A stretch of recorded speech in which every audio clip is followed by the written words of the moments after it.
You know what the rule is for using the article a versus an, don't you? If you're like most people, you think you know it, but if you're like most people, you think wrong. Here is what most people think the rule is. Use a if the word that follows begins with a consonant, and use an if the word that follows begins with a vowel. Well, I'm here to tell you that that is wrong. That is not the rule. In today's video, we are going to review what the real rule is around the use of a versus an, and we're going to review 5 specific contexts in which you are likely to make a mistake if you don't know the real rule. And at the end, we are going to review some rogue words where both a and an are considered correct. Hello, language lovers and language learners and intellectually curious folks everywhere. My name is Bakul Soman, and welcome back to my channel. Thank you so much to those of you who have been taking the time to leave me comments. I love hearing from you. I love your feedback. And in fact, it gives me great ideas for new content that you would like to see. In fact, this video came about as a result of a comment that Rahul left on one of my prior videos. So thank you, Rahul, for this excellent suggestion. So the actual rule for the use of a versus an is as follows. Use the article a if the word that follows begins with a consonant sound. Use the article an if the word that follows begins with a vowel sound. Many times, the letter versus sound distinction is moot, because the consonant letter makes a consonant sound or a vowel letter makes a vowel sound. So in these cases, it doesn't really matter. Here are some examples. If you look at the sentence, there was a boy named John. Here you will see that we are using the article a because the word that follows, we have this letter B here, and B is a consonant letter, and it also makes a consonant sound, b. So this works. There was a boy named John. So this works. Here's another example. A cat has 4 legs and a tail. Okay, so here we have the article a here and here as well. And obviously the letter C and the letter T both make consonant sounds. K, t. So this works as well. So no issues. Okay. However, there are 5 specific contexts in which this gets complicated, because the letter, if it's a consonant letter, doesn't make a consonant sound, or if it's a vowel letter, it doesn't make a vowel sound. All right, let's look at some specific contexts. Here's the first context. When you use acronyms, pay attention. An acronym is essentially a short form that is created by using the initials of the longer version of that phrase. All right, so here's an example of an acronym. An MRI. Okay, take a look here. The word that follows our article actually starts with the letter M, which is a consonant letter. However, listen to the way that word is said. MRI. It starts with M, which is a vowel sound. All right, therefore, we cannot say a MRI. We have to say an MRI.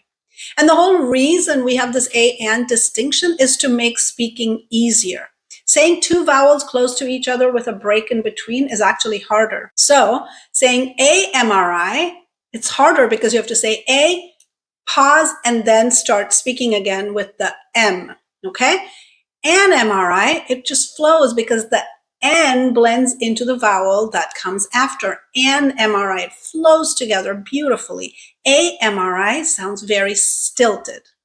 Here are some other examples. An NDA, again, consonant letter making a vowel sound in this context.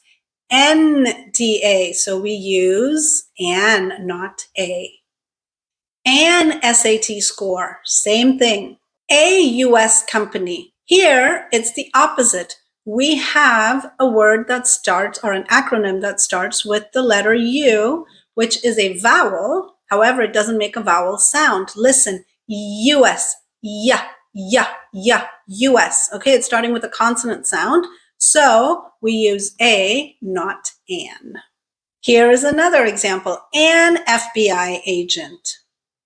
Okay, so in all these cases, the acronym starts with a letter, either consonant or vowel, that in that context doesn't make a consonant or vowel sound. So you have to pay attention to which ones actually make the consonant sound and use a before those. And you have to pay attention to which ones make a vowel sound and start those acronyms with an.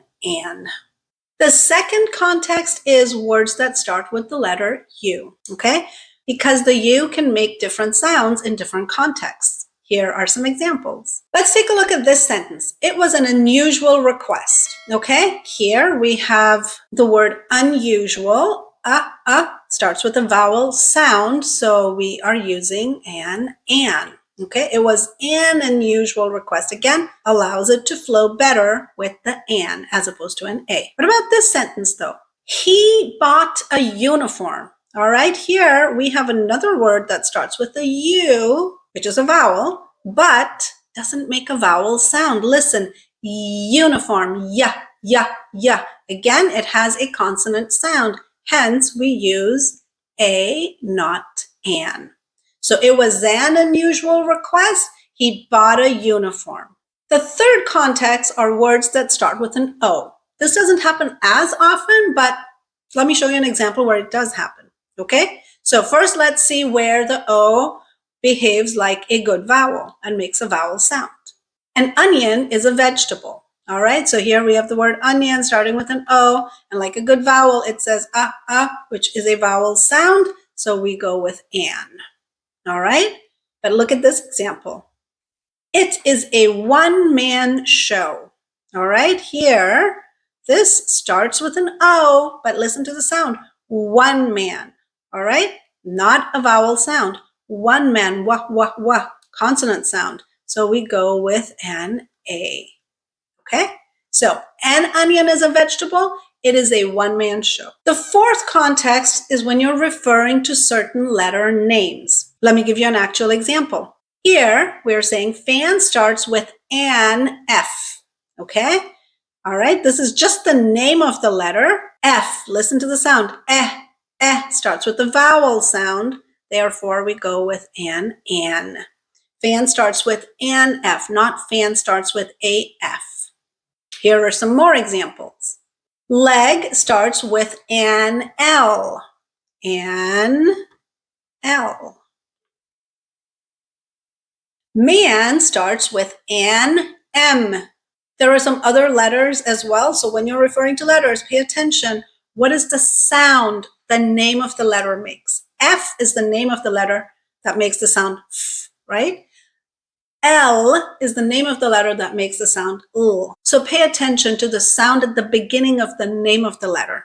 Okay, don't be fooled by the actual letter and whether it's a consonant or a vowel. All right, the last specific context I want to talk to you about are words that start with the letter H. Okay, H is a little bit tricky in English. It does some weird things, but let's take a look at two examples that illustrate why we have to pay attention to the real an rule. He put on a hat. This looks good. This H behaves well, says the and therefore we use a because that's a consonant sound. He put on a hat. What about this sentence though? It is an honor to be here. All right. In this case, the H is silent. So the word actually starts with honor. All right. Honor to be here. Therefore, we go with an. Finally, we are going to look at some rogue words, okay? Why am I calling them rogue words? Because in these words, both can be correct, depending on how the word is pronounced. There are two ways to pronounce each of these words, okay? And you will all notice they start with that letter H, because that letter H is quite problematic in English. All right, so let me give you some examples. Hotel, all right? Now, I always say hotel with the sound at the beginning. So when I use articles, I'm always going to say a hotel. I am never going to say an hotel. But people pronounce this word without the at the beginning. treating the H as silent, hotel, okay? If you say hotel, then you're going to say an hotel, all right? Both are correct depending on how you produce it.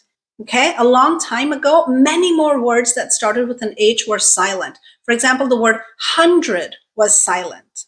All right, so you would say 100 books. Sounds very wrong now, right? But there was a time historically, if you look at historical documents, 100 was preceded by an. All right, now that word has fully transitioned and the H is always produced. So it's always 100, so it's 100 books, okay? These words are considered words in transition. So there are some parts of the world or some dialects that still treat the H silent in these words, but more commonly the H is starting to be produced. So here are some other examples of these words that are in transition. Historic or historical.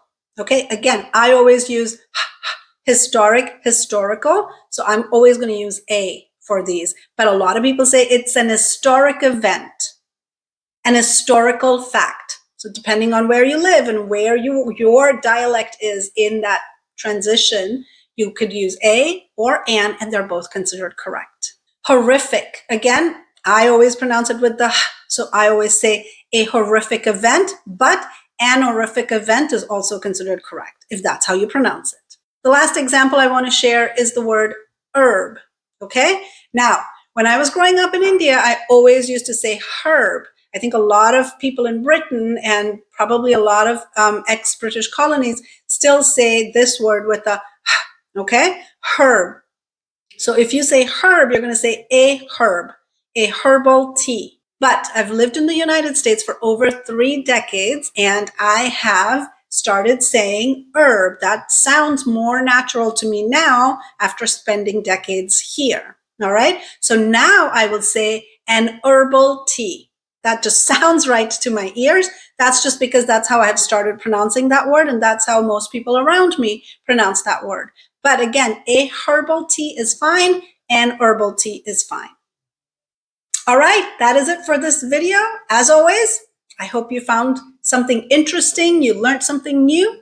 Don't forget to subscribe and hit the notification bell so you don't miss any of the new content.